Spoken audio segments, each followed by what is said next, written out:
আমার রাজ্যের ছোট্ট পরী, তার খুব শখ সে বউ সাজবে। কে কে এরকম ছোটোবেলা গামছা দিয়ে বউ সেজেছেন? আসসালামু আলাইকুম, কেমন আছেন সবাই? ভিডিওটি না টেনে সম্পূর্ণ দেখবেন। সকালবেলা ঘুম থেকে উঠেই আমি ইফতারিতে খাওয়ার জন্য একটা শরবত রেডি করব। তো এখানে আমি তরমুজ রেডি করে নিয়েছি। আমার তরমুজের জুসটা করা শেষ। আমি ফ্রিজে রেখে দিয়েছি যাতে একটু ঠান্ডা হয়। ঠান্ডা হলেও খেতে অনেক মজা লাগে। তো আমার এটা একটা শর্ট ভিডিও আছে, আপনারা অবশ্যই দেখতে পারবেন। আমি শর্ট ভিডিওটি আপলোড করে দেবো আজকেই। আমি এখানে আলু ধুয়ে নিচ্ছি, 2টা শাক দিয়ে ভাজি করব। তো আলু ছুলে নিচ্ছি, বটিতে সবসময় কাটা সম্ভব হয় না। আমার বাচ্চারা অনেক দৌড়দৌড়ি করে, কখনো বুটের উপরে এসে পড়ে, সে ভয়ে থাকি সব সময়। এই ছোবাগুলো আমি ফেলাবো না, এগুলো আমি আমার যে সবজি গাছ আছে সেই সবজি গাছের গোড়ায় দিব, যাতে এটা সার হয়, গাছগুলো খুব সুন্দর বেড়ে উঠবে। শাকগুলো এখন আমি কেটে নিব। শাকগুলো আমার কেটে নেওয়া হয়ে গেছে। আমি 2 ভাগে ভাগ করেছি। এটা দিয়ে আমি ভাজি করব, আর এটা দিয়ে আমি আলুর সাথে পাকোড়া বানাবো। আমি আলুগুলো দেখেন কেটে নিয়েছি। এইভাবে আমার আলু কেটে দিলে ভালোই লাগে, একটু অন্যরকম। আর লম্বা লম্বা করে কেটে নিয়েছি। এটা দিয়ে আর ওই শাক দিয়ে পাকোড়া বানাবো। আমি এখানে যে রেডি করে রেখে দিলাম, ইফতারির আগ দিয়ে আমি পাকোড়াটা বানিয়ে নিব। এখন আমি একটু ঘরে যাব, চলেন। ঘরে এসে দেখি আমার বড় মেয়ে তার ছোট বোনের কাপড় চোপড় পরে নাজেহাল অবস্থা। সে বলতেছে, আম্মু আমি অনেক বড় হয়ে গেছি, তাই আমি একটু ছোট হলাম, আমি বোনুর মতো ছোট হব। তার খুব শখ সে ছোট হবে। সে যে এখনও ছোট, সে সেটা বিশ্বাস করতে রাজিই না। তাই তার শখ পূরণ করতে সে মশারির ভিতরে ঢুকে যাচ্ছে। দেখেন কি অবস্থা। ছোট হতে কার না ভালো লাগে বলেন? দেখেন, চলেন একটু রান্নাঘরে যাই। এখন রান্নাঘরে আমি শাক সেদ্ধ দিছিলাম। তো আমার শাক সেদ্ধ প্রায় হয়ে এসেছে। এই পাশে আমি পোলাও চাল দিয়ে পায়েস রান্না করব, মানে জাউ রান্না করব। তো আমি তেল ঢেলে দিচ্ছি। শাক আমি উঠাই ফেলছিলাম। তো এখন আমি এর ভিতর রসুন কুচি দিয়ে দিব।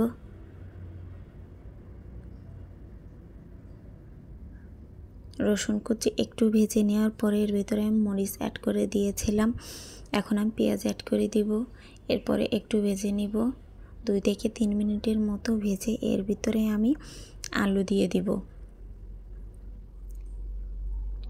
এখন একটু হলুদের গুঁড়া দিয়ে দিচ্ছি। এর আগে আমি লবণ দিয়ে দিয়েছিলাম। হলুদের একটু কালার চলে আসলেই এর ভিতরে আমি আলু দিয়ে দিচ্ছি। একে একে সব আলুগুলো আমি নিয়ে নিলাম। এখন একটু নাড়াচাড়া করব।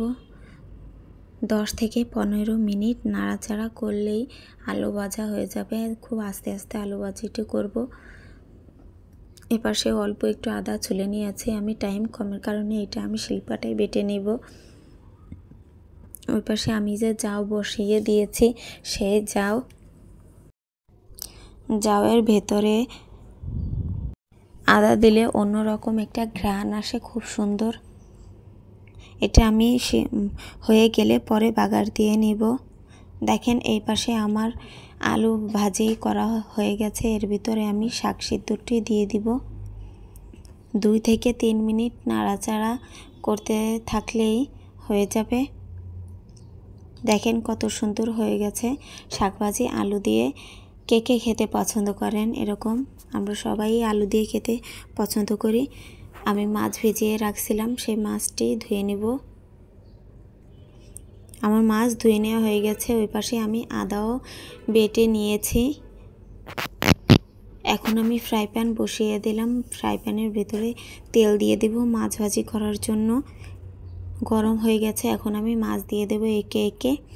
ওই পাশে আমি কিছু চিংড়ি মাছ, এই চিংড়ি মাছ শুটকিগুলো ভিজিয়ে ভালোভাবে ধুয়ে পরিষ্কার করে নিব ভর্তা করার জন্য। আমার মাছ ভাজি করা হয়ে গেছে। আমি এর সাথে সাথে কিছু শুকনা মরিচও ভেজে নিয়েছি। এখন এই পরিষ্কার করা চিংড়ি মাছ শুটকিগুলো তেলের ভিতরে দিয়ে দিব। 5 থেকে 7 মিনিট ভেজে নেওয়ার পরে আমার শুটকি মাছ ভাজা হয়ে যাবে। আমি অন্য পাশে মাছ ভুনা করার জন্য পেঁয়াজ দিয়ে দিচ্ছি।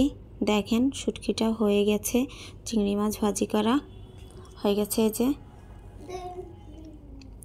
এই পাশে পেঁয়াজও ভাজা শেষ। এর ভিতরে আমি আদা রসুন বাটা দিয়ে একটু পানি দিয়ে দিব। পানি দিয়ে দিলাম, এর ভিতরে আমি হলুদ গুঁড়া মরিচের গুঁড়া দিয়ে দিব। এবার একটু 2 থেকে 3 মিনিট নেড়ে চেড়ে নেব। কিছুক্ষণ অপেক্ষা করলেই জাল একটু কমে আসবে।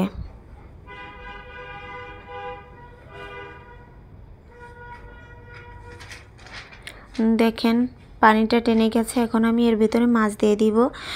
2 থেকে 3 মিনিট নাড়াচাড়া করলেই আমার মাছ ভুনাটা রেডি হয়ে যাবে।